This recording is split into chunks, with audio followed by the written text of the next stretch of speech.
What it do, what it do? Welcome back, Sour Crew. It's your boy Soul, aka My Name's Not Lemon. Welcome back to another episode of Melancholia and Halos. I'm glad to have you back. For today's theme, I wanted to teeter between Melancholia and Halos. So I came up with the topic of normalizing boundaries in healthy relationships. And more specifically, I'm going to take a look at our social media and mass media in general and how it's toxic. Now to begin, you could be close to a person, best friends with a person. You can be in love with a person. It does not mean you know everything about them, and in turn, it means you do not know all of their boundaries, unless you ask. You do not need to know the source of said boundaries. You just need to know what they are, so that way you can respect that person and build a healthy relationship with that person. Now, what are boundaries? Boundaries are something that indicates bounds or limits, a line that marks the limits of an area. So, for example, if we use video games, when you're in a video game, let's take Ratchet and Clank for example, because I've been playing a lot of that shit. The developers will put an imaginary wall where you're not allowed to go. A boundary. Why do they do that? Because there's nothing over there for you to do. They have made limits of where they want you to go, where they want you to play, and that is where they've created the gameplay. That's where they created the content. Anything out of those bounds should not exist. And if you go out of those bounds, what happens? Your game crashes. It gets laggy. You get stuck. It could delete all of your files. You'll have to restart the level. Right? Going outside of those boundaries will cause you stress, frustration, anger. Are you going to throw a remote? You might. You just might. Break your monitor, break your TV? You just might. And that's your fault, because you crossed boundaries you were not supposed to cross. So you could take that and apply it to people. When people have boundaries, those are lines you should not cross with them, because you're not going to get a response that is desirable. Unless you're toxic. But we'll go over that in a little bit. Healthy boundaries are those boundaries that are set to make sure you're mentally, physically, and emotionally stable. A complete lack of boundaries may indicate that we don't have a strong identity or are enmeshed with someone else. Now, let's talk about that for a minute. Why are having healthy boundaries related to being stable mentally, emotionally, and then in turn physically? If you have a boundary, if you have a limit of something you know makes you uncomfortable mentally, right? And you let it be known that you don't like a certain thing, no one will cross that and make you uncomfortable. So let's take an example that I think we can all relate to. Physical touch. Now, let's relate it to work environment. Physical touch with coworkers / acquaintances. Hey, they can even be friends, right? If you do not like to be touched, and you let it be known that you don't like anybody touching you, filling up on you, touching your shoulders, you know that if somebody does, it's going to make you uncomfortable.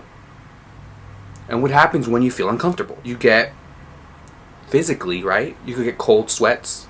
You could just sweat in general. Like, it just makes you nervous and anxious. Mental. Nervous and anxious. Mental. It can cause you aches. Because when you have physical pains, when you have mental pains, it causes physical symptoms, right?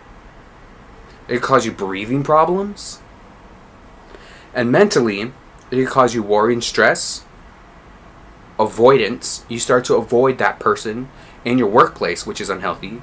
You start to avoid where they're at in your workplace. You may even start to avoid your own work area for fear that they're going to come to you. Paranoia. You're always on the lookout. Where are they? What are they doing? But if you have those boundaries set and you know those boundaries yourself, and they start to cross it, you clock that shit real motherfucking quick. I don't think so. I already told you what was up. You stay in your lane. Having those boundaries will help protect yourself emotionally and mentally, and in turn, those emotional and mental issues that you are facing won't present themselves physically. And when I said boundaries may indicate that we don't have a strong identity, this is what healthy boundaries do for a person. Healthy boundaries establish one's identity. So what do I mean by that? When you have boundaries, limits of what you will not allow others to do to you, it starts to become your identity because it starts to be unique to you. Continuing on with physical touch. If you do not like to be touched, it's not your thing, and you have a friend that is a physical toucher, that's how they show their love and affection, with hugs, with touching, they will have to find a way to show that love and affection to you, where how they would normally show it to others is with touch. And that is unique to you. It makes your relationship with that person unique to them. And it becomes an identity factor for you. They know you as, oh, they don't like to be touched. It becomes a part of who you are. How they see you, how they perceive you, and how they interact with you. Healthy boundaries define individuality. You become more of an individual, more of a unique individual when you have bounds and limits set to how people interact with you. Just like I said with physical touch. Part of your identity, part of your individuality, of what makes you you, what sets you apart from others, are your boundaries. Nobody else feels and thinks the way you do. So if you let that known with your boundaries, it helps you become more of a unique individual. Healthy boundaries also indicate what we will and will not hold ourselves responsible for. This one is extremely important, and I don't think a lot of people really know or understand that. When you do not have boundaries, you're more likely to fall victim to rubbing someone the wrong way or someone rubbing you the wrong way. And in turn, that creates conflict because it creates emotional, mental, and even physical issues. So when you have those limits, you know, bless you, when you have those limits, you know what you're going to hold yourself responsible for and what you're going to be responsible for in terms of other people. So with physical touch, you know you do not want to be responsible for the mental issues that you will face, for the emotional issues you will face, for the physical issues you will face if someone is handsy with you, because it makes you uncomfortable and you know what that will bring to you. So you let those bounds and limits be known because you don't want to have to deal with it. And in turn, if you know you have those boundaries, you'll look out for other people and their boundaries, because you do not want to be responsible for inflicting that kind of trauma or issues or behaviors onto someone else. Once you have boundaries for yourself, it will be easier to have boundaries with other people. Therefore, being responsible for yourself and being responsible for your actions and behaviors with other people. What do poor boundaries lead to, right? Poor boundaries lead to resentment, anger, burnout, stress, financial burdens, wasted time, and relationship issues, which could lead to mental distress. Which mental distress is all that we've covered previously. So, what do you mean? How can poor boundaries lead to resentment? Let's take me for an example. One of my friends, I did not set up boundaries with this person. So this person is coming to me with a lot of their issues, right? And this person isn't somebody I would normally associate myself with due to the fact that our morals, our values, our behaviors, how we carry ourselves, how we present ourselves, and how we go about lives is extremely different. But I'm old enough, and I'm not as naive and ignorant as I was before, that I now know that I can be friends with people that are different than I. And I feel like that makes you a more well-rounded person. But it does take time. It does take effort to get to that point. So hearing this person speak and hearing them talk about the behaviors that I deem as irresponsible, immature, bad, and just not very tasteful, and giving advice and them not taking that advice, and them always coming back to me with the same bullshit, in my opinion, makes me resent them. It makes me angry when they come to me with their issues, because I feel as though they caused their issues themselves. It makes me have burnout talking with this person because it drains my energy, having them complain about the same thing over and over and over again. It causes me stress because I feel like I want to help this person and I want them to better themselves, but they do not want to do so for themselves, which is none of my business. As a friend, I'm just supposed to be there for that person. That's it. I'm not supposed to dictate their lives. That's not my responsibility. It feels like I have wasted time because when I talk to them, it's in one ear, out the other. And it causes a relationship issue between us two. Because I'm now seeing them in a different light, in a more negative light, when I shouldn't be, because they are my friend. As for financial burdens, I think we can all relate to this when it comes to family. When you don't set up boundaries with family, which is hard, especially when it's the family members you live with and see on a daily basis, you can come into financial burdens with them. Do I have to go more into detail with that? I don't think I do. And all of this causes mental distress, as I just said to you, how it makes me feel and how I feel about that person. Makes me stressed in my head, right? Now, healthy boundaries help people make decisions based on what is best for them and not just the people around them. I think we forget that sometimes. I think a lot of us, myself included, are people pleasers. And we get ourselves into binds, into uncomfortable situations, and sometimes we don't even know how the fuck we got there. Because we do not put ourselves first, and we do not put what is best for us first. And I know a lot of people could relate to that when it comes to family. We have so much stress and burdens when it comes to our family, especially the family that we live with. Especially if we come from cultures that aren't predominantly American. If you have any type of ethnic background, it comes with baggage. And that is a really hard thing to navigate.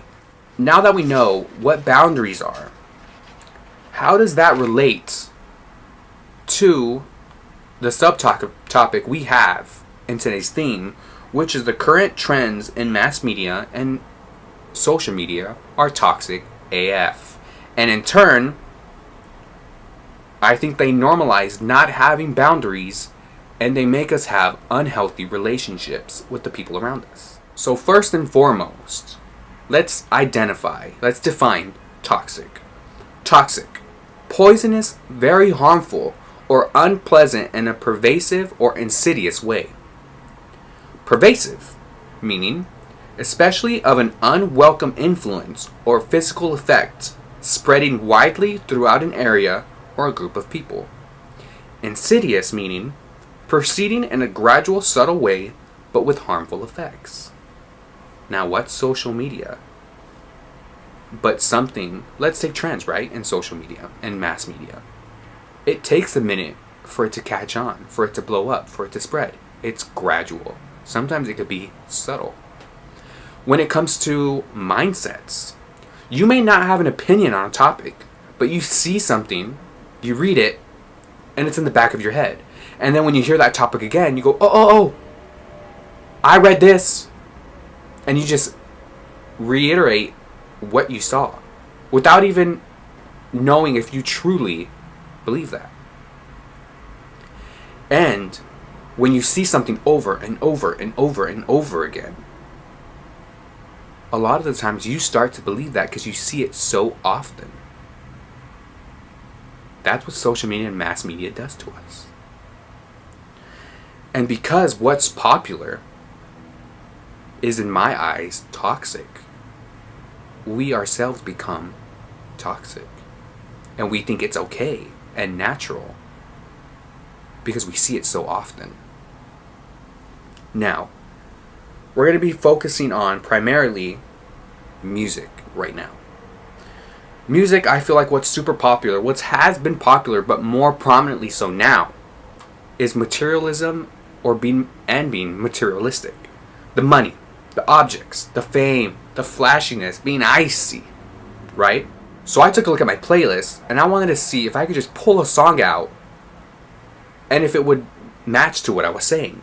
And sure enough, I did. There's an artist named Lisa. She's from a very popular K-pop group called Blackpink.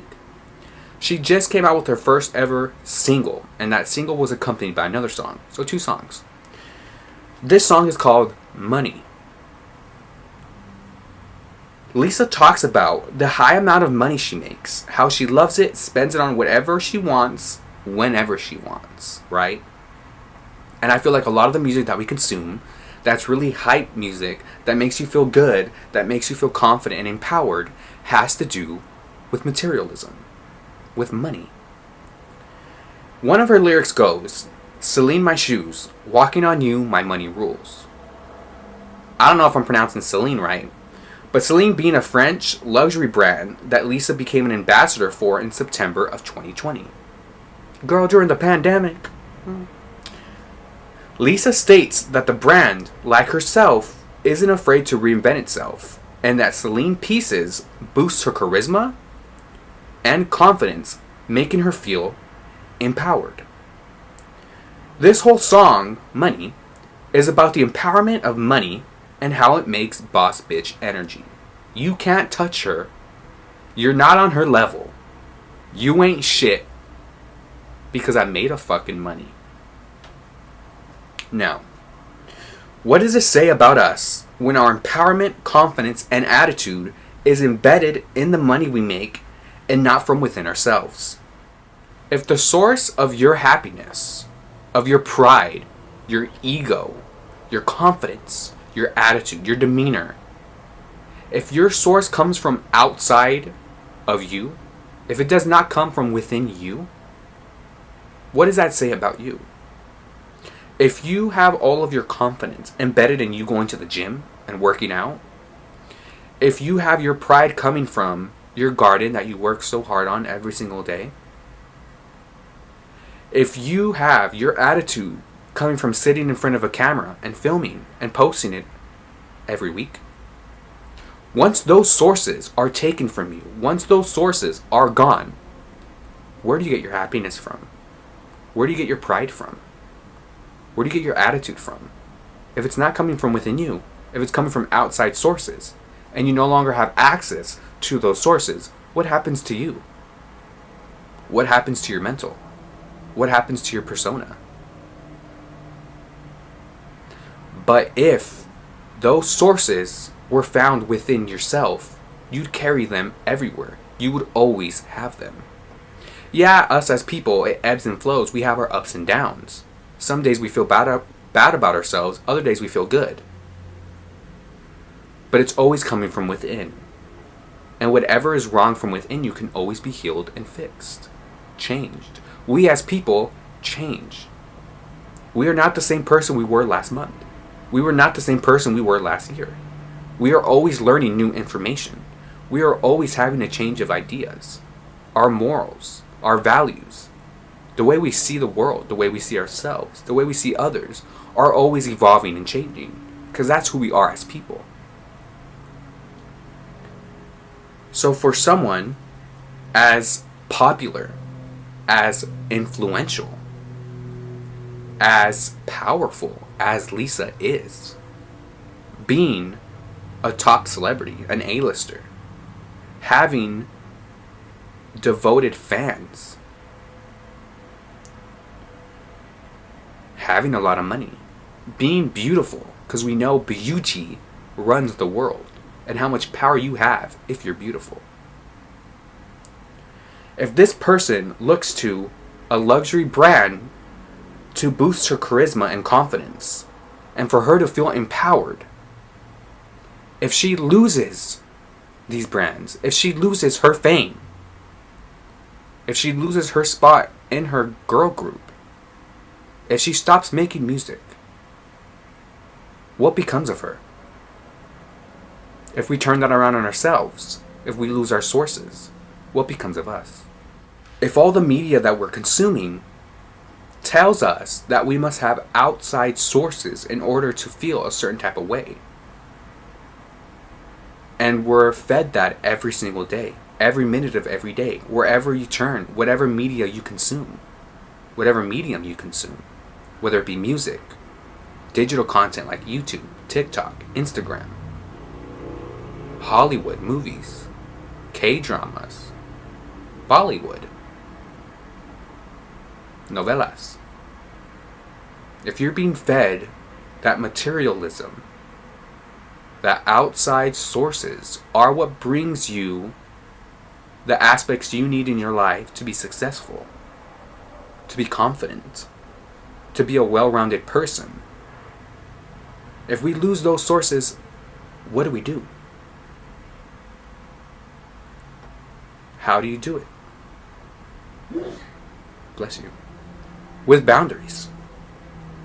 If you set up boundaries for yourself and how you consume media and how you interact with it, it will help you have limits to how this content affects you. So how do you build boundaries with media, with social media? If you are on TikTok for 5+ hours a day, you might not think it's having an impact on you or an influence on you, but it is. If you feel like when you're on TikTok, you feel bad about yourself, oh, I have to work out, I'm fat, I'm ugly, no one wants me, you know, there goes your confidence, there goes your self-esteem, there goes how you view yourself. If you are on social media and you're interacting with content of people that have working out as part of their lifestyle, it's something they do daily, it's something that they have worked into their everyday lives, and so they have chiseled bodies, muscles, great physiques. If you interact with that content, you watch those videos for the full duration of time, your algorithm will feed you that content and keep feeding you that content. You have to remember that on social media, it's run by an algorithm. And the more you interact with that algorithm, the more they will feed you similar content. So if you are being fed the same thing over and over and over, and you are on that media, and you're consuming that media for 5+ hours a day, every single day, every week, every month, you're going to start to be affected by it. And once you start to think low of yourself, it's a domino effect. It affects your mental, which then affects your physical health. But if you had boundaries set in place for yourself, to protect your mental, your emotional, and physical health, then you'll be better equipped to not fall victim to being manipulated. If you set a time that you can only go on social media and consume social media for a certain amount of time each day, it will help you be more present in real life. Real life is not the same as the life you have on media. You have to remember that the people you follow are dictated by you yourself, and that's it. You follow those people you want to follow. Your algorithm is dictated by you and the content that you consume by you. When you go out in the real world, you don't have that type of power. You cannot dictate how other people dress, how other people act, how they interact with you, how they interact with others. You could not dictate what you see and what you experience in the real world. People do not act as they do online as they do in real life. And setting boundaries for yourself with social media will help you understand that. And once you understand that, you will be better equipped to have a healthy relationship with media. And those toxic trends that we see, whether it be you have to work out, if you're fat and ugly, it's your fault. You have to eat right. If you don't, it's your fault. If you're not successful, like I am, it's your fault. I'm better than you. Social media is about flexing. When you're on social media, you want attention. You want to feel good about yourself and your life. So what do? You post the best things about your life. You flex the things you think people will think are the best things. Ain't nobody give a fuck about your job, cuh. But you're going to be posting about it, about how much money you be making, because it will make other people envious. It will make other people feel low about themselves if they're not on your level. It's flex culture. This brings me in to the next topic, which is just social media and the trends that specifically came from social media. Now, I've been watching a lot of Jumpers Jump podcast. If you haven't checked it out, you don't know what it is, I highly recommend you check that shit out. It's so fun. Jumpers Jump. So, as I've been watching back-to-back episodes of Jumpers Jump, the host Carlos and co-host Gavin talk about the current state of trends, and I thought it was really interesting and that it fit into this theme. Now, these dudes got to be around 20, 21 years old. Very much still the youth, fresh out of high school. And Gavin talked about wanting 1 million Instagram followers and a blue check mark to feel as though he was on the same playing field, the same level as the celebrities he admires and looks up to. I believe that this is a common mindset and mentality that a lot of people have, but especially the youth. For those of us that are older, maybe 25 plus, we saw social media getting built. We saw social media growing, and it grew along with us. While for them, for the youth, social media has always been and always is. It's the norm for them. As for us older folk, it's not the norm for us. When we were growing up, we saw the downfall of MySpace. We saw the rise of Facebook. We talk shit about Instagram. Ain't nobody want to see you post pictures of your food. We talk shit about Twitter. Ain't nobody want to fucking follow you so you can talk about what you ate and what you're doing at this certain point in time. Fuck your diary. Ain't nobody give a fuck. We were there using YouTube solely to watch cat videos and music videos.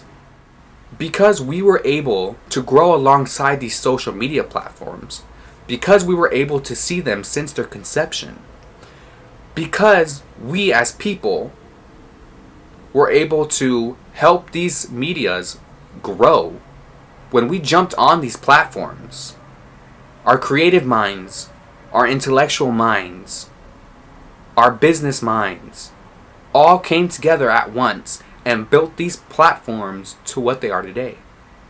We saw that. We know what it was like before these platforms.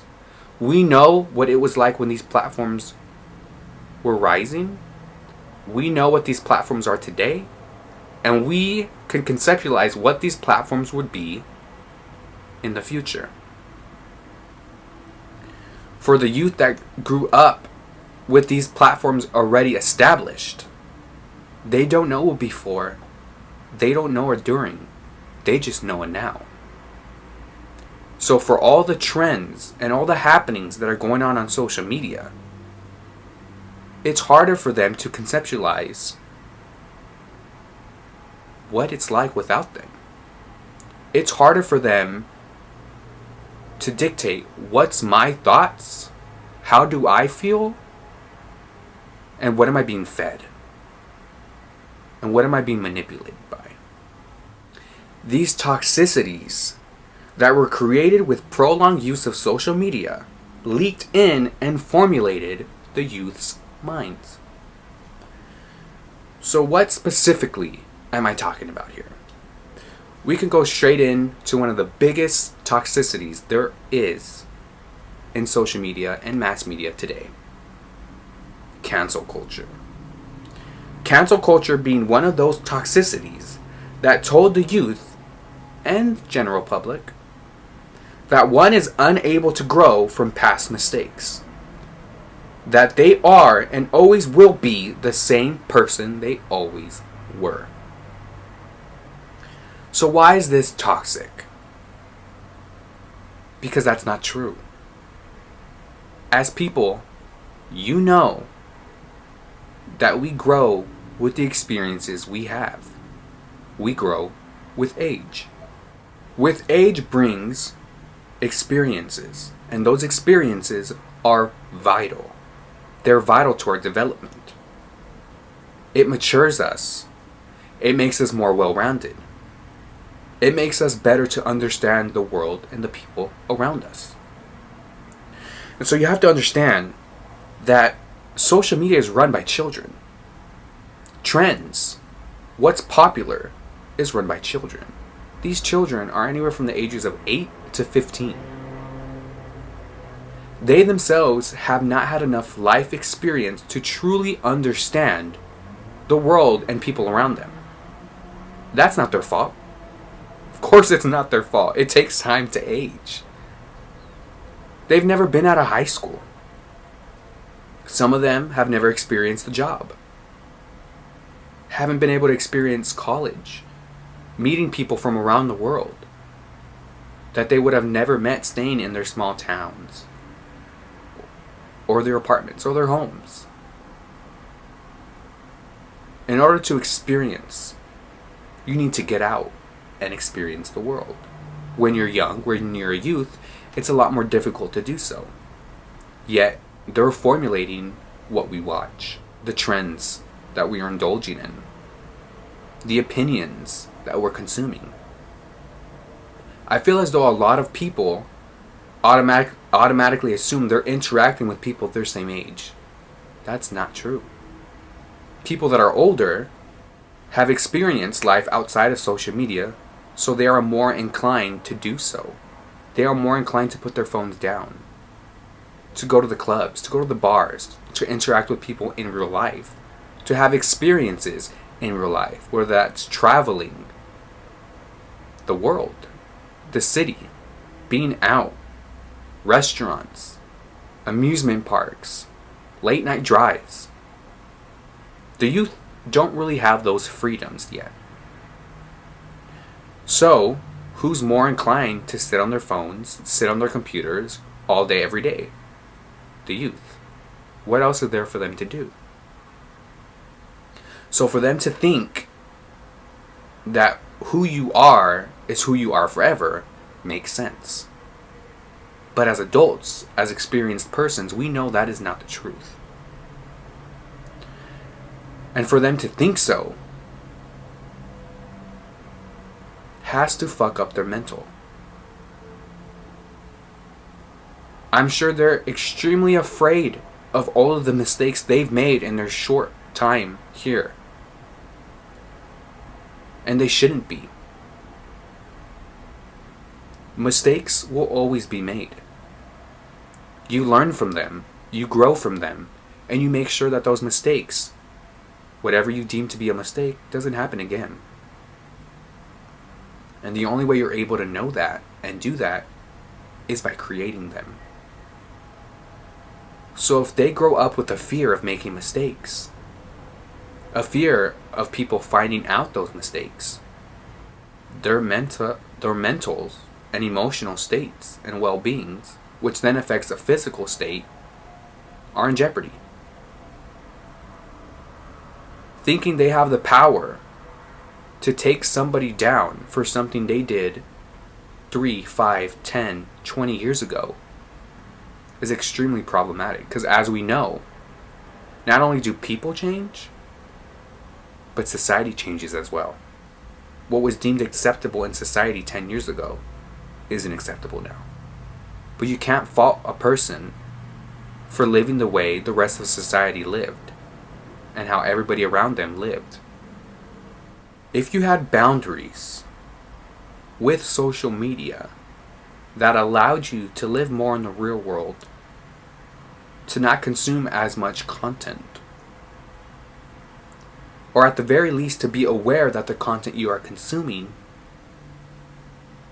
is specific to you yourself and maybe the people around you, you will be better equipped to know when you're being manipulated, when a thought or idea that you see often is curated by your algorithm and not by the true world around you. You'll be more inclined to have your own opinions, have your own thoughts, and make sure that they truly are yours. Another thing that we see on social media that has become rapid is shit talking. Being malicious. Taking things out on other people. My, oh my. When I had said before that people are not who they are and they do not act as they do online like they do in real life is the truth. Why? Because boundaries are set by society on how you're allowed to interact with people in real life. These boundaries do not exist online. In real life, you cannot walk up to someone and start talking shit to them about how they're dressed, about how they look, about who they are. If you do, you get fucked up. We know that and we see that because we see all those videos posted on Reddit. All them comments are cheering those people on. When someone unprovoked goes up to someone and just starts talking shit to them and they get punched the fuck out, you see those comments? Hell motherfucking yeah, they deserve it. So then, why is it okay for people to do that online, but not in real life? Society has boundaries. Every culture has boundaries for people. If you go to Japan, you know that you're going to have to be a lot more polite and respectful than you have to do in the States. Shit, in America, you have to fucking know in which states, what boundaries each state has for specific types of people. Whether they be white, black, Asian, gay, transgender. Society has boundaries, and we as people of those societies, of those cultures, subconsciously or consciously know those bounds. And we must follow them in order to interact comfortably and safely. Those don't exist online. But if you yourself made boundaries for yourself in how you interact online, how you speak to people online, how you consume content online, how you consume media in general, and how you interact with it, you are then setting yourself up for success. You are making sure that your emotional, mental, and physical health is stable. If you yourself start thinking about these boundaries, these limits, and start applying them to your life for yourself, you will then create healthy relationships with the media you consume, and in turn with yourself. And once you start to see the success you have by doing so, you're going to start creating boundaries for other people. And once those boundaries are set, and you start to have an identity, individuality, you will start to have healthy relationships in real life with those people that are around you. Whether you come in contact with them for the first time, or whether you've been knowing them for your whole lives. People might fight you on your boundaries at first. because it feels as though you're taking something away from them by putting up these limits that they have on you. But once you fight for them and they are up and they know they cannot get past them and they cannot get to you the same ways that they used to, you start to build a healthy dynamic. And if they don't like it, they leave. But those boundaries stay up. And the next people you meet and the next interactions you have, you'll be so used to those boundaries that you'll be upfront and honest with them from the jump. And then once you meet a new person, they will know you for your boundaries. They will know you and meet you. You will introduce them to your individuality and to your identity. And if they don't like it, then your relationship doesn't move forward the initial meeting point. And if they do like it and they do like you and you guys do vibe, then moving forward, your relationship will be built on a foundation of limits that was created by you. And if you respect those person's boundaries, you guys are able to interact and mesh your foundations and to build an extremely healthy relationship on top of it. Always be aware of the content you are consuming, how much you're consuming it, and how it's making you feel. I brought up TikTok and looking at very attractive people. Attractive meaning their bodies. They work out. They're always talking about working out. They're always posting their workouts. Everything they have to do, they have to be shirtless. Or they have to show off their big badonk. When you consume that often, you start to feel bad about yourself because you do not look like how these people look.